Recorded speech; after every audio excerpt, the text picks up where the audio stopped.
All right, it looks like we still have a couple folks who are still connecting. So I'll just give them a second to get in if that's okay.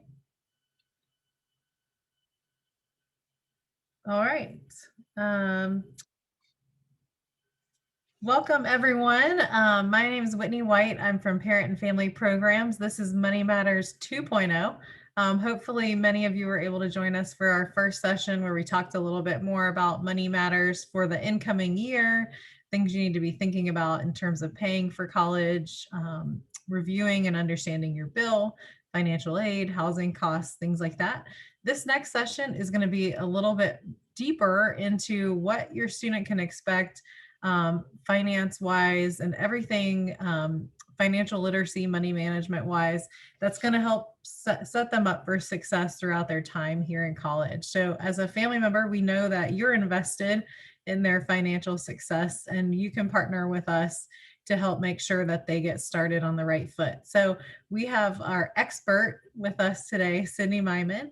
And she's going to tell you everything that you need to know. And we'll also have time at the end to answer any questions. But before we get started, I just want to pass it over to my colleague Diamond so she can introduce herself as well. And then we'll pass it over to Sydney to get us started.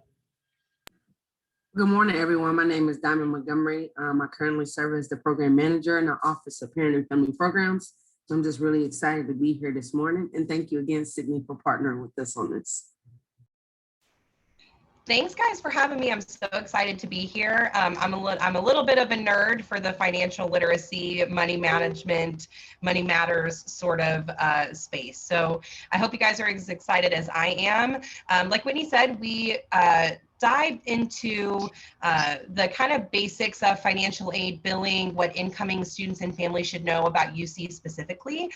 This conversation today kind of takes it to the next level. So as Whitney mentioned, my name is Sydney Myman. I am from the OneStop Student Service Center.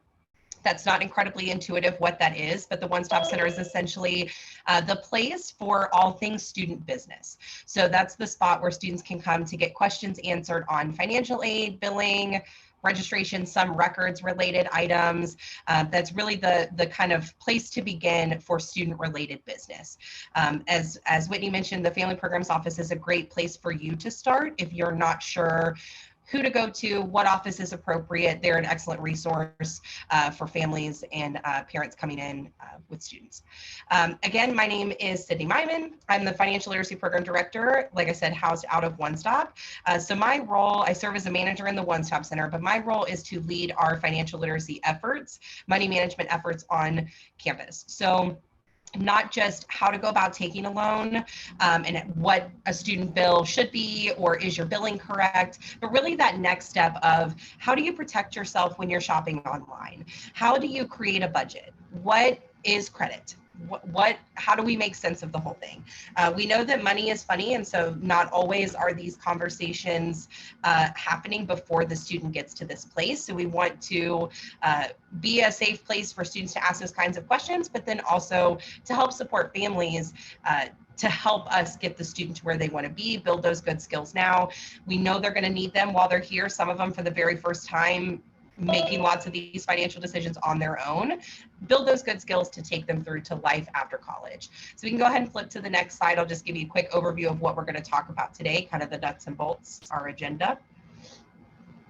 Thanks, Sydney. And I just want to mention, if anyone has questions as we go along, feel free to pop those into the chat and we'll get to them at the end. Perfect, thank you.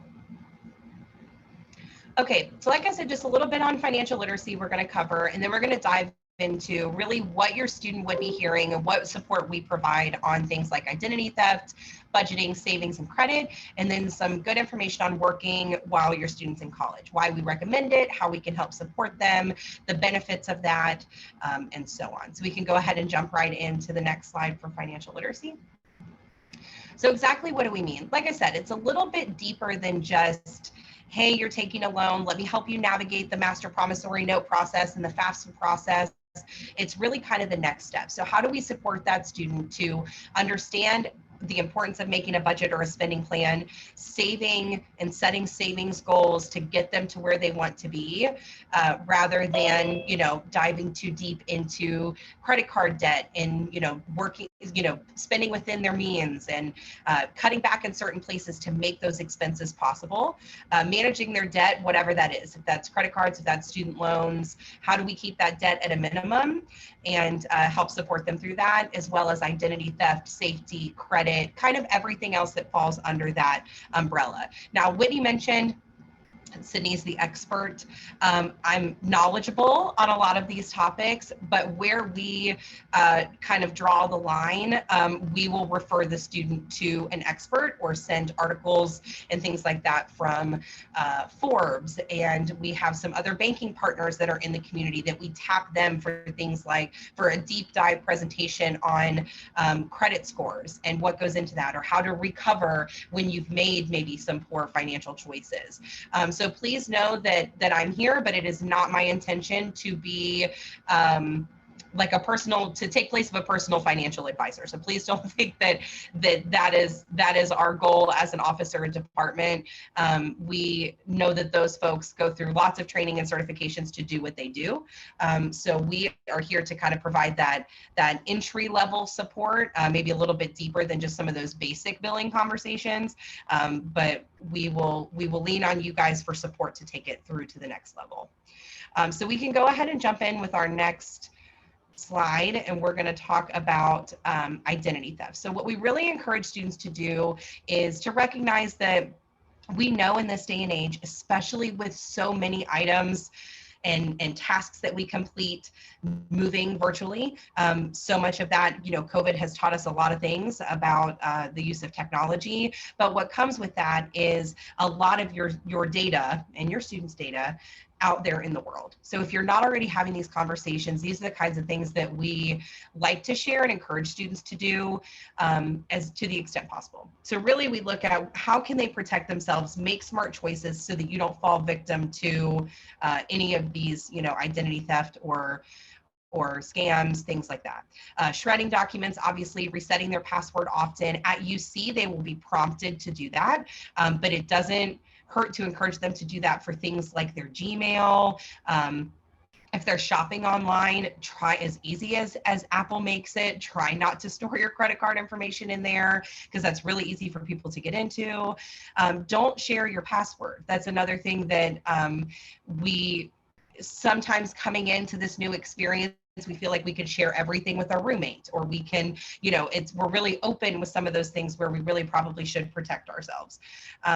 Avoiding non-bank ATMs. If you find yourself in need of cash for something, plan ahead a little bit, or make sure that you're using your own bank ATM, or if it's not your bank, a legit, don't use a non-bank ATM.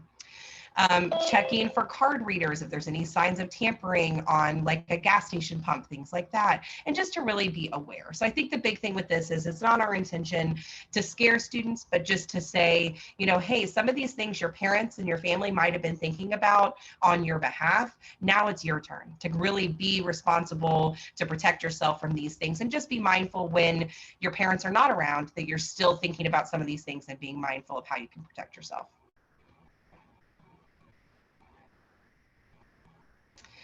So one of the basic things that we talk about with money and kind of planning for the cost that there will be in college, and again, building those good skills now to take for life after college.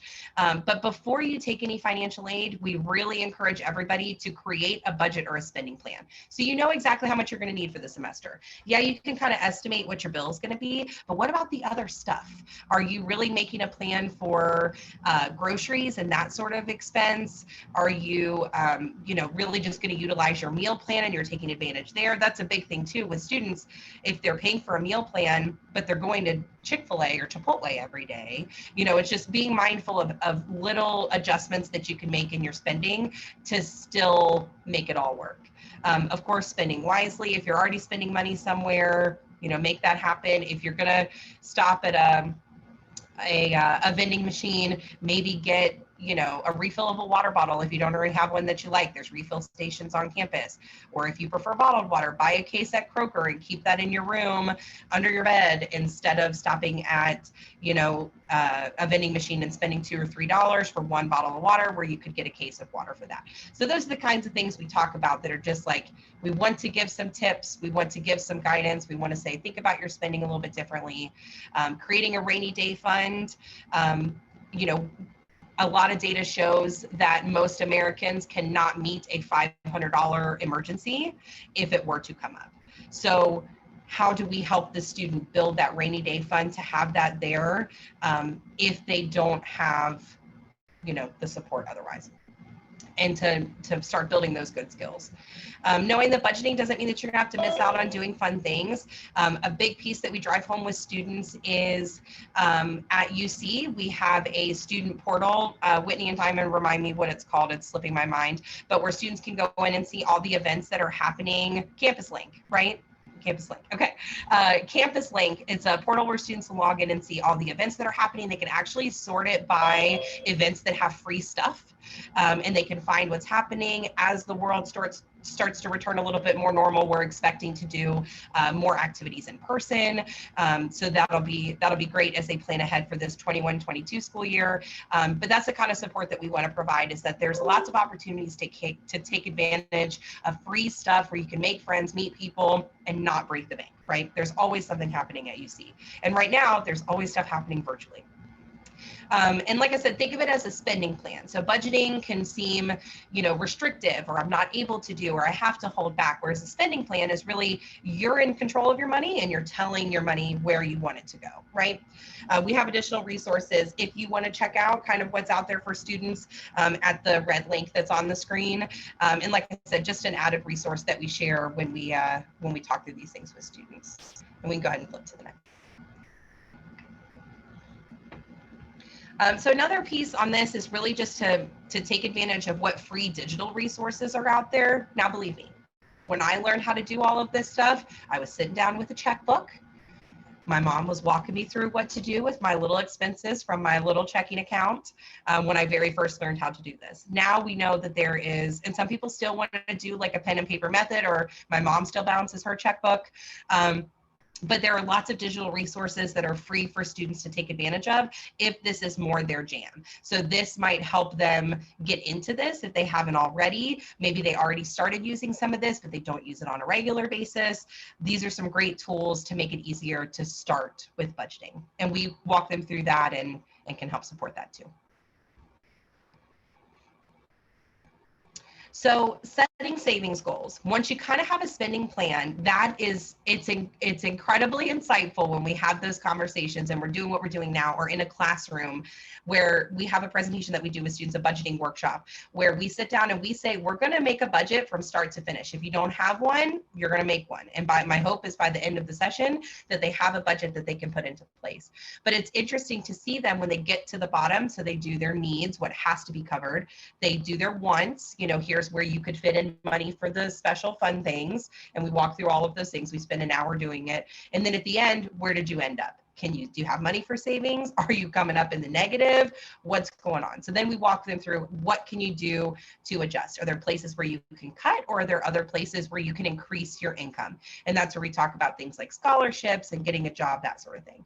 I think it always helps even us as regular working members of society, when we're working towards something that we want to buy, that we set a savings goal, that we say, I want to go on that trip and I'm going to need $2,000 to do it. Or I'm going to buy that thing. I'm going to buy a new TV and I need X dollar amount to do it. Whatever, I'm going to buy a new Xbox, whatever it is for your student, for yourself.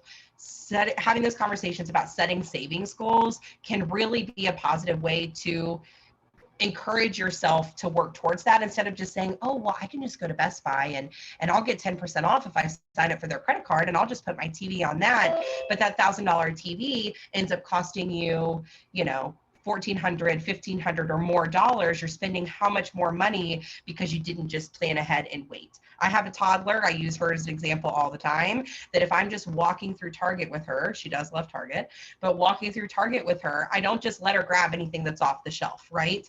We say, well, you have a birthday coming up, or we can save for this and we can plan ahead, or Christmas is coming, or whatever it is. We don't just buy it in those big items on our own all the time, right? That wouldn't be responsible. We can't just drain our bank account and buy everything that we want to buy immediately. That's where sometimes we can get into trouble with credit, is we're not living within our means. We're not putting items on the credit card that we can pay off every single month.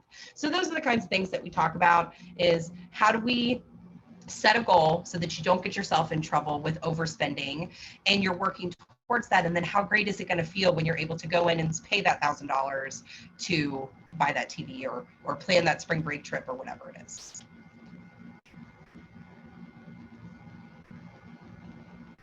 I love this little savings goal chart. So we have this available for students. It's kind of like a silly little game, but basically I know the language is a little bit hard to see. It's a little small, but basically what it is it's a little chart that it encourages a student to save $1,000 in 12. So basically what they do is they mark off one of these amounts each week and they put that dollar amount aside in savings. So there are a couple freebie spaces. There are some that are as small as, $1 or $3. There are some as high as, $30 or $60. Maybe that's around the holidays or their birthday. They got a little bit of birthday money. Basically what this does is at this time, 1 year from now, you can have $1,000 in your savings account. And whatever that means to you, if that's, I want $1,000 aside for a rainy day fund, or I want $1,000 so I can go on spring break, or that study abroad, or whatever it is, having that something else to kind of entice you to get you there, and you're taking it in small pieces, because $1,000 is a lot when you're making minimum wage. So looking at how we can break this into small pieces to get them there, just kind of a fun way to do that. Okay, so we talked about, we've got a budget. We've set our savings goals. We know what we're working towards as far as finances and what we're working on. But how do we make up the difference? Getting a job while in school is a huge piece of that. Whether that's federal work study, which we can dive into if we've got specific questions. But really I'm going to walk you through the reasons why we recommend it and then how we help students make that easier and what we recommend to make working in college easier. It can help them avoid extra student loan debt. They get the obvious work experience and time management. There also might be some employee benefits to the student. There might be some things like educational support, like I think McDonald's and Starbucks and some others, even for part-time employees, provide some educational benefits. It might not be a ton, but hey, every little bit helps, right? And then also a lot of data shows that students who work while in school actually end up having better grades than those who do not. On average. That really, it's where it comes from, is it's forcing the student to really best manage their time and forces them into I have to have this much time to study instead of I've got all this extra time. I can wait, I can procrastinate, I can push it off, and then it's the night before and I'm stressing and that sort of thing. Whereas having work experience and having a job that you're responsible for, you have to be there, it really forces you into that time management.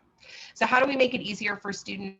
We encourage them to look for jobs with a set schedule that can help to, again, back to that planning and time management, that they know what's coming, they know what to expect. Everybody tends to do a little bit better with a set schedule. Looking for a job that pays more than minimum wage, that's huge.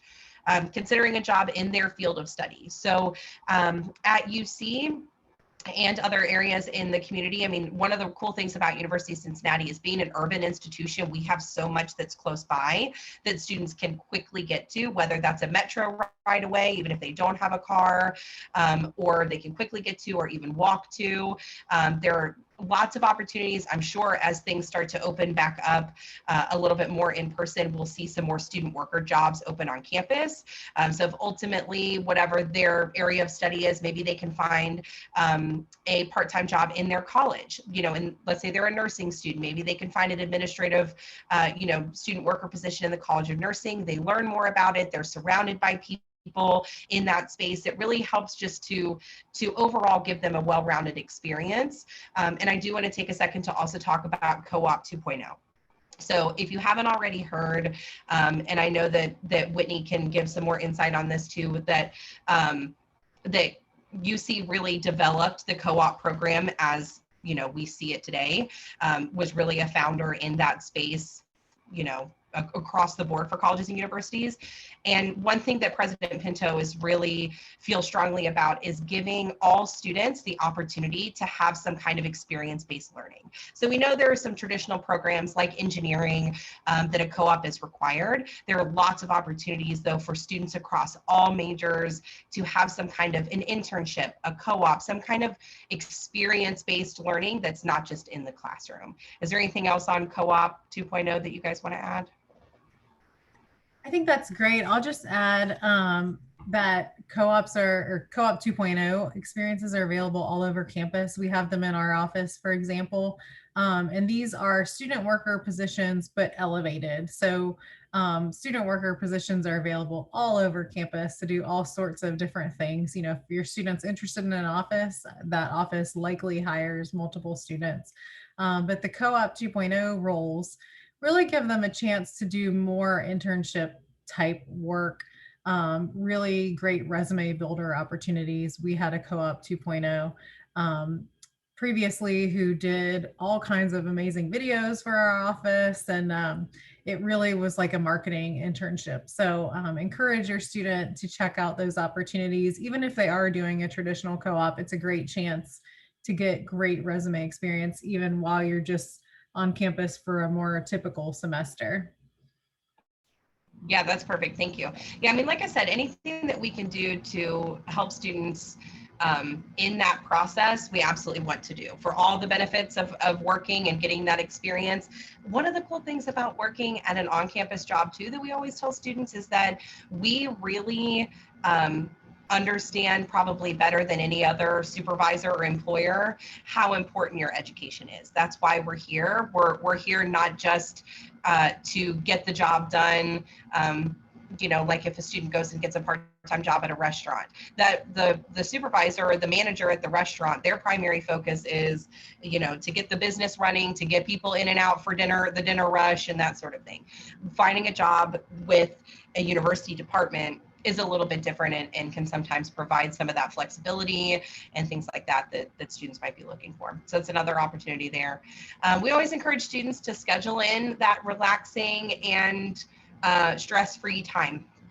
Because when you're adding in your course load, a job, you're adding in, you know, any extracurriculars or clubs or things like that that you might be a part of, it's important to schedule in that time just to have a break and have whatever that means to you, have fun with your friends, you know, just have a movie night, whatever it is, make sure you schedule those things in. And then to also encourage them to start setting aside money each paycheck to start building that savings fund. So if they're not already, to start working and saving, setting those savings goals can help encourage that. Because sometimes it's just, well, why am I saving? Am I just putting this money in a savings account just for the sake of it? No, the overall goal is I want to be here with that. It can really help to motivate us if we've got something that we're working towards. And we can go ahead and flip to the next. So where can your student find those opportunities? We kind of talked through some of them, but I want to give some specific links and names so you know where the student might find those. Some of this information, well, I think all of this is on our OneStop website as well. We have a section all about student jobs, all the things we talked about today. But the student worker positions, specifically what Whitney and I talked about, are at jobs.uc.edu, and new ones are being added all the time. Like we said, things are kind of in a shift right now because of COVID. Some offices are opening back up, opportunities to bring students back in person. So there will be likely lots of positions that are going to be out there soon. Talk with their current employers if they already have like a high school job or a summer job, maybe there's some opportunity there. Being a tutor is another one. We know especially with COVID, there's lots of online learning. We've had kids still in kind of a hybrid situation, you know, for high school and middle school age kids. Maybe there's an opportunity there to be a tutor in one of the topics or the subjects that are a strong suit for them. Looking at any of the on-campus restaurant jobs, those are done through Aramark. I wanted to specifically mention that because you will not find them at the jobs.uc.edu. So that's if you've been to like our Uptown campus, for example, in Clifton, we have some like a dining area, like a food court for those positions and things like that. Obviously, that would be easy for the student to walk to. It's inside, that sort of thing, but that's how you get to those.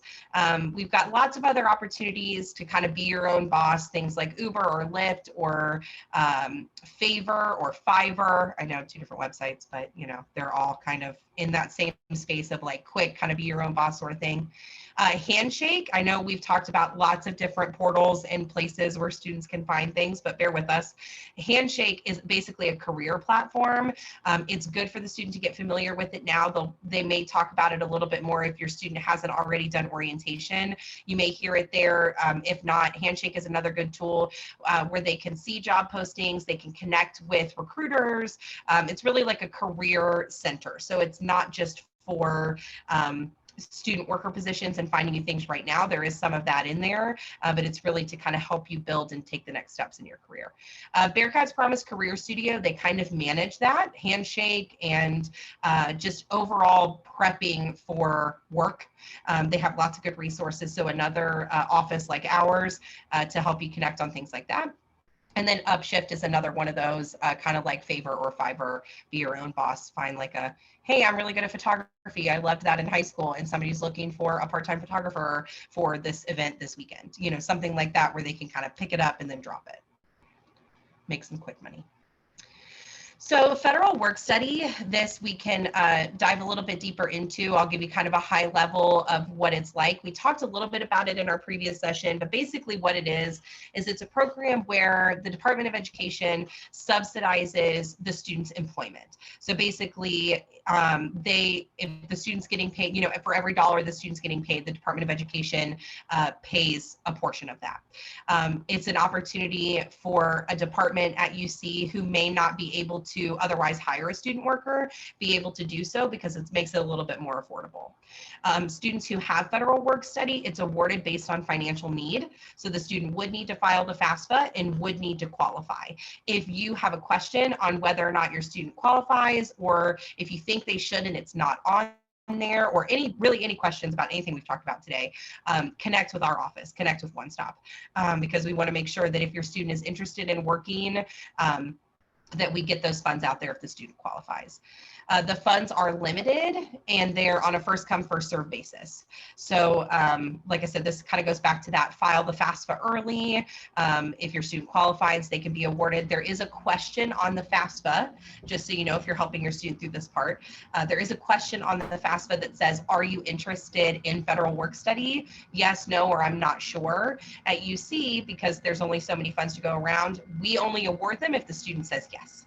So that's just another thing to point out. If you're not sure, that could be the reason why, but it doesn't mean that we can't get you the funds now. So again, if you see that and you think your student should qualify and you don't see it on their financial aid award, check with us and we can take a look. Usually it's their earning eligibility is $3,000, but like Whitney said, they've got, you know, maybe they have student work or federal work study students in their office.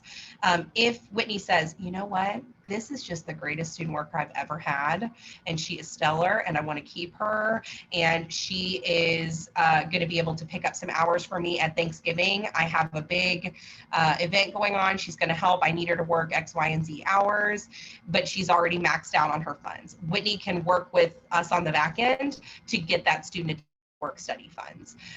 Just to know that there is a cap. So if you're seeing that in Catalyst, like why is there only this dollar amount? What does that mean? That's basically the student's earning maximum, but departments can request more.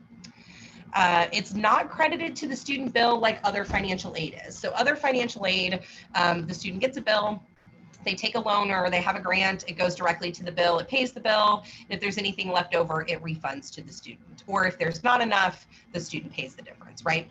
So federal work study is a little bit different. So you'll see it in the financial aid award offer because it is a federal aid type. However, the student is going to earn it through a paycheck. So it's not going to go directly to the bill. It goes right in the student's pocket. So to the student, it doesn't feel any different than any other job or student worker position. It's exactly the same. So it's a great opportunity. Like I said, if you think your student should qualify and they don't, or if you want to make sure if it's on their award, take a look, and that should be in Catalyst on their financial aid award. So just to do kind of a high level overview on student billing, kind of where your student should be now. So for the upcoming fall semester, which begins end of August, the student bill is going to become available about 6 weeks before the start of the semester. So mid-July is when you're going to see that. This is kind of what the bill looks like in this screenshot. I know it's kind of hard to read, but it's showing you that students can find this under the My Finances tile. So in Catalyst, they have these little boxes. One of them is the My Finances tile. It's where they're going to see all this information. The bill is going to come due 5 days before the semester begins. So I'm going to look at my calendar and give you the exact date. So for this fall semester, the term begins August 23rd. So the bill is going to be due August 18th. So just a little side note to make sure that everything's in place. If the student's taking financial aid, that starts processing 10 days before school starts. So it's good before the bill is due, but just to kind of keep that in mind. We always encourage students to check their bill often, check any of the other charges. That's where things like parking might go if your student's taking a parking pass, that sort of thing. But do not hesitate. If you've got questions, if something seems like it's not right, please ask, and we can help walk you through what's going on. Maybe there's a financial aid that hasn't posted for some reason, whatever it is, maybe there's something else we need for the student to do.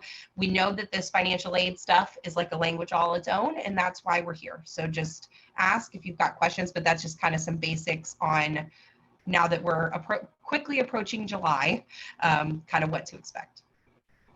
And I'll just add, if you were not able to join us for the first Money Matters sessions, one of those two, we did record that, and you can watch that at your own convenience. It's on our Facebook page and on our family portal.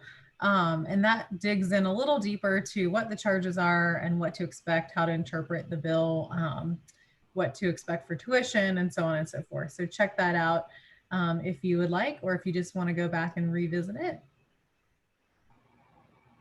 Perfect, thank you.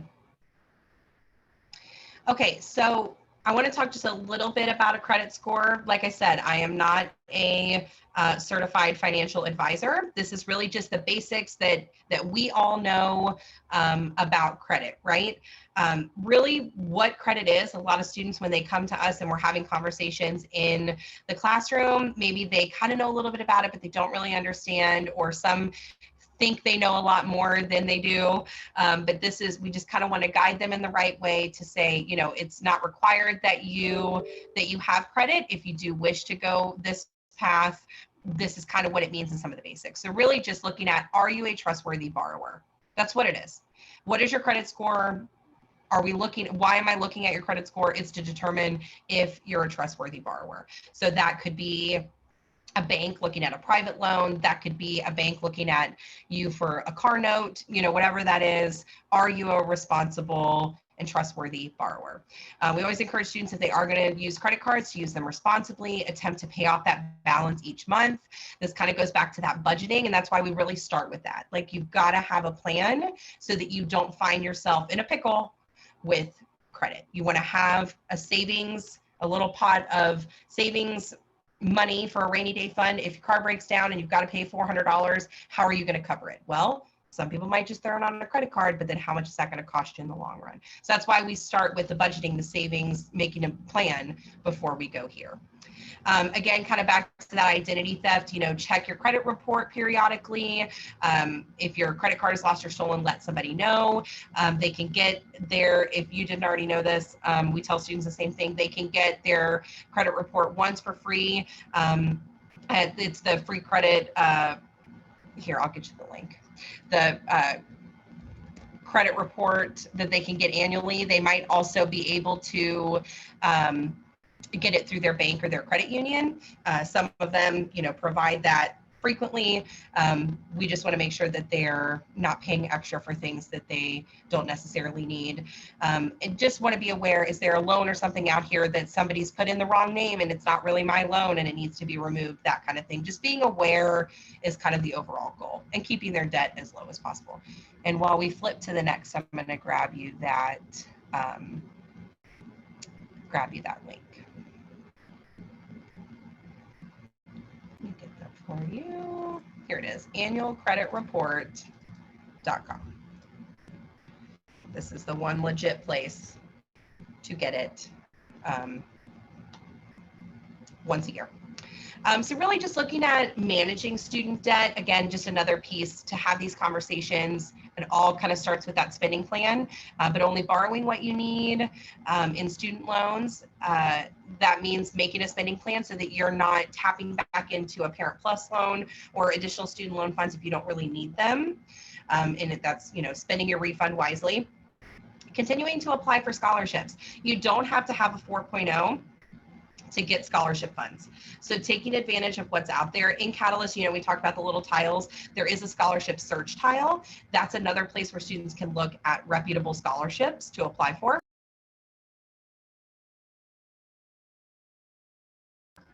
And again, kind of looking at that budgeting piece, living within your means. If you don't have it, do you really need it? Minimize your credit card debt and spending. And then again, increasing funds for savings. So if that's getting a job, is that treating a scholarship like a part-time job? We've talked about that before with students. We always encourage them to look at the scholarship resources. You're going to have to put a little bit of work in. You're going to have to write an essay. You're going to have to do these things if you want to get this free money. Put in the effort, set 5 hours aside and say, hey, on Saturday, I'm going to spend 2 hours. On Sunday, I'm going to spend 2 hours reviewing these scholarships that I'm eligible for, submitting my stuff for them, updating my resume. If I've got to write an essay, UC has the Learning Commons. It's basically like a writing center where students can make sure that their paper looks good before they turn it in. Make sure you take advantage of those resources to get the best grades and to also put yourself, your best foot forward if you're having somebody look at you for a scholarship. And we can go ahead and flip to the next.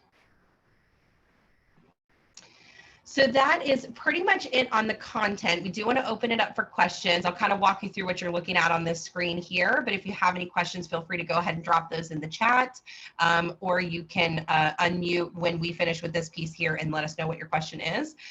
We want to talk about the family guide. I'll let Whitney talk about that, but you'll also see on this page family programs, contact information, as well as information on the portal and the UC Families Facebook page. Those are great resources for you guys. On the OneStop contact information, you've got our phone, our email, our website, as well as our social media. So we are on Twitter and Instagram. We've got, we always throw out reminders and things like that for students, just another opportunity for students to see those things, make sure they're not missing any deadlines, that sort of thing. So I will go ahead and turn it over to Whitney and Diamond to talk a little bit about the family guide, and then we can open it up for questions. Thanks, Sydney. So I plugged the link to our website into the chat. It's pretty easy to remember, uc.edu/families. The easiest way to get to our family guides is when you're there. You'll just click the button on the homepage and you'll go right to all of our guides. So our family guide series is a series of different topics that usually are things that come up the most for families. So they're questions or concerns, things that are maybe stress points for families and students as you get ready for college. So one of our topics is money management. So when you go into the guide, what you're going to find is a little bit of information about what we typically see students experience at UC, as well as some conversation starters. So these are things we want you to talk to your family or to your student about before they arrive at UC. So questions like, do you want to work? Do you need to work? What are you thinking about that? So just to kind of get them thinking about the process. Maybe there's some information that you can share with them about your finances and the ability to contribute to their finances while they're at UC. We talked about this a little bit during the first Money Matters session, but we see students with all kinds of different financial situations, families who can fully support them, families who contribute nothing, and all of those scenarios are completely fine. Those students can navigate that, but the big sort of success piece is the student fully understanding the realities of the situation. If they know what to expect, they're able to navigate that. If they know they need to work, or they know they need to take a loan, whatever it may be, if students know what the situation is, they're able to be successful. So that transparency is really important. So we have some conversation starters and questions to go through with your student in the guide. So we encourage you to go through those. And then we have a list of resources. So that will include Sydney's team with money management, the OneStop office, which includes our financial aid office, Bursar's office, and so on and so forth. But other resources that are available to your student on campus as well. And sort of, if your student finds themselves needing support or a little extra help, where can they go? So I encourage you to check those out as you get started this summer, thinking towards your student arriving at UC. And while you're there, there's several other topics besides money management. So check those out as well. So I invite you to take a look at that. I'm going to flip back in the slides because someone asked a question about finding jobs as a student. So I want to go back really quick just to share this website again. So if your student is looking for a job, it's jobs.uc.edu. And another thing that I would mention, if your student is really interested in a specific kind of job and they don't see it listed on the jobs website, they can always reach out to that office. You know, if they have decided, oh, I really want to work in the AACRC, that's our African American Cultural and Resource Center, but they don't see any jobs posted there, they can reach out to the staff there and find out, you know, do you have job opportunities? What's your hiring schedule like? And they'll tell them, you know, oh, we hire in the spring or whatever it is. So don't hesitate to encourage your student to reach out proactively if they're looking for a position and they want to find a particular place of interest. So just wanted to go back to that slide. I'm going to turn the slideshow off for our next questions. So we had another question. What is the difference in an internship and a co-op? They seem synonymous. And I will say oftentimes they are used interchangeably, especially outside of UC. UC is the founder of co-op education. So we really use co-op a lot. In practice, kind of the difference in general is that a co-op is typically and I'll say a co-op where you're sort of going to a co-op experience that your major program has arranged. Typically, you would leave UC for the semester and not take classes and engage with that co-op experience all semester long. So if you're in engineering, your program of study will help you find a co-op that you'll spend the entire semester doing. So you might leave Cincinnati altogether, you might be in Cincinnati, but you would typically do a whole semester, and that's kind of like your job during that time. Whereas internships can be all sorts of different, number of hours. It might be 3 hours a week and you do it for a year. It might be a full-time summer experience. It's just really all over the place. But really, they are very similar, and they both have the goal of giving your student hands-on work experience in a field related to their interests so that they can build their resume, gain experience, try out a field, let me see if I even like working in advertising, that kind of thing. So it's a hands-on learning opportunity. So yes, they can be synonymous, but they're also, if the person's using them right, they can be a little bit different as well. Okay. I'll jump in on that piece about co-op. So as far as financial aid is concerned, because we do get this question a lot. So when a student in billing, so when a student co-ops, like Whitney said, you're pretty much, that's all you're doing that semester. Occasionally we will see a student co-op and maybe take like one online class, but more often than not, it's the co-op for the semester, and that's basically the student's full-time job. They have a much reduced tuition rate. They're generally just paying a co-op fee, which is, all the fees haven't been finalized yet for 21-22, but it's usually like less than $500 as opposed to a full-time tuition load. They can use financial aid while on co-op. They cannot use scholarships. So there are certain aid types they can't use, but they can use things like loans. So if that's a question that, hey, my student is, like Whitney said, going to Chicago for the spring semester on a co-op, great opportunity, fantastic. They're going to need some money up front to get situated in an apartment or wherever they're staying for the co-op. They can use financial aid. Now, where an internship, more often than not, what we see on the billing side is a student is maybe attending a full-time course load, and then 1 3-credit-hour class is the internship. So they, like Whitney said, I did an internship. I went to Northern Kentucky University, and I did an internship in one of my final semesters where it was basically a part-time job. So I paid 3 credit hours. It was an unpaid internship, unfortunately. Paid 3 credit hours worth of tuition for the class. I had my 15 hours worth of coursework, and then I had this extra 3 credit hour internship that I would go like 2 hours on a Monday, 2 hours on a Friday, whatever. And I was getting that experience at the internship, if that makes sense.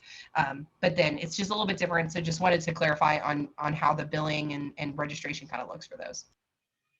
Thanks, Sydney. All right, so the next question is regarding the bill and the due date of August 18th. If they're moving into their residence hall before that date, does the bill need to be paid earlier? And the answer is no. That's the same date for everybody, regardless. And it will be that same date every semester. So if you're thinking ahead, you can backdate from what Sydney said earlier. Right, always 5 days before the semester starts. So we always start on a Monday. So it's always that Wednesday prior is the bill due date. Perfect. So that was the last question that came in. If there are any others, you can pop those in the chat or feel free to unmute your mic. We're kind of a smaller group today, so you're welcome to just ask your question, or if you want to chat with any of us about Money Matters items or anything else related to your student arriving at UC this fall, we're happy to hang out for a few more minutes and answer those here. But I have a question about, sorry. No, go ahead. Getting, I think if I remember correctly, my son can sign up for a federal student loan through the finance office at UC. Is that correct? Was it about student loans? Yes. Yes. So basically, so we have OneStop is your place for all that. So if you're looking for help with finances, billing, financial aid, OneStop is the place. So our office can help with that. If you want to give us a call or shoot us an email, we can connect on that. But he's basically going to take action on those in Catalyst. So Catalyst is the student portal where they do all of their student business. But if he's confused on any part of that, or if you guys just want to sit and talk with us about it, we can absolutely assist. So it would be through our office, and then he does the actual accepting in Catalyst online. Does that help? Okay. Yes, and I think he's done that. I'm just not sure, like getting a loan versus student aid and whether or not he would have to be there in person or not, because he's working at a campus summer. He's only home on Saturday, so Sure. It sounds like email would be the best way to reach out about that. Sure. Yep. That is perfect. So we actually aren't even in person yet anyway. I don't know if you can tell. I am in my home. But we are not even back in until mid-July. So yes, anything that you need to handle, like I said, if COVID has taught us anything, there's a lot of this that we can do digitally. So if you want to accept a loan, or if you just want to double check that everything's in place, just shoot us an email with his name and his student ID number. We can take a look and just say, yep, it's accepted, or actually, no, it's not, and he needs to do X, Y, and Z, just to make sure everything's in place for the term. Now, one thing I do want to clarify, I know we dived real deep into financial aid in the last one that we did, but federal student aid is basically everything. So it gets a little bit confusing because sometimes people assume that federal aid is only grants or scholarships. Federal student aid includes loans, it includes work study, it's everything that the Department of Education gives: grants, loans, scholarships, all of the above, Parent Plus loans, all of that is student aid. So I just wanted to make that clarifying statement. It's all student aid. It's just depending on your FAFSA information, you might be eligible for certain types. Does that help? I hope. It's very confusing, believe me. It's like a language all its own.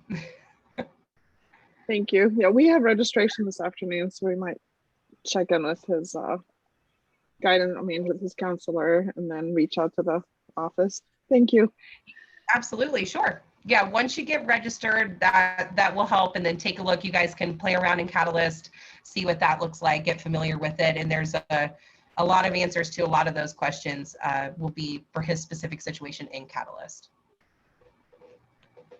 I shared the link to the previous Money Matters session. I think a lot of questions are related to content that we talked about there. So if that's helpful to anyone, that's the direct link to the recording. So you don't have to go find it on our Facebook page or in our family portal. So feel free to use that. Any other questions or anything we can help anyone with?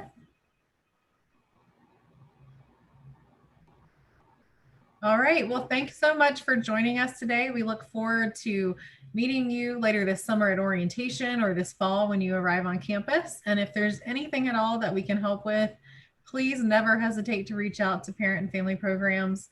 You can reach out to the OneStop as well. But we like to say we're sort of the one stop for parents and families. So we know UC is a big place and it's complicated. And even for those of us that work here, sometimes we're not quite sure who we should contact. So we try to make it as easy on you as possible to find the information that you need and help your student to be successful.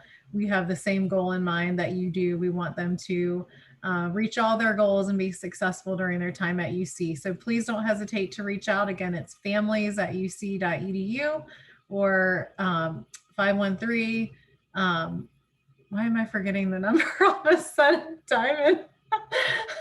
I haven't called us in so long. 1200. Can you share the number, Diamond? Yeah, it's 513-556-1200. 1200. I don't know why I couldn't think of 556. It's because when we're on campus, we don't have to dial that part. So funny. Wow. Okay. Well, we look forward to getting to know you. Please don't hesitate to call us or email us, and we'll be happy to help in any way that we can. And I hope that you all have a great rest of the day. Thanks so much.